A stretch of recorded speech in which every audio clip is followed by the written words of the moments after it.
Për të përballuar trafikun e rënduar në prag të festimeve të fundvitit, Policia Bashkiake dhe ajo e shtetit ka nisur një aksion për të mos lejuar më parkime në rrugët hyrëse dhe dalëse të kryeqytetit.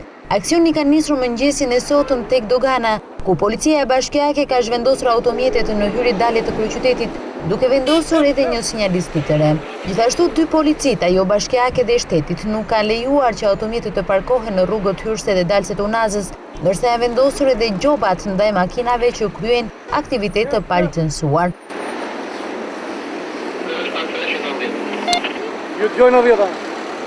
Shtimi i numrit të automjeteve për shkak të ardhjes së emigrantëve për të festuar festat e fundvitit, çdo vit ka sjellë edhe trafik të rënduar në rrugët e kryeqytetit. Për të përballuar këtë periudhë problematike, është vendosur që të kryhen shërbime të shtesë, të shtohet numri i uniformave blu që do të patrullojnë në qytet, do të vendosen punonjës të qarkullimit rrugor në vendet me trafik të dëndur. Është vendosur që të bashkëpunohet me Policinë e Rendit, Policinë Bashkiake dhe shërbime të tjera të policisë për të ardhur në ndihmë sektorit të qarkullimit.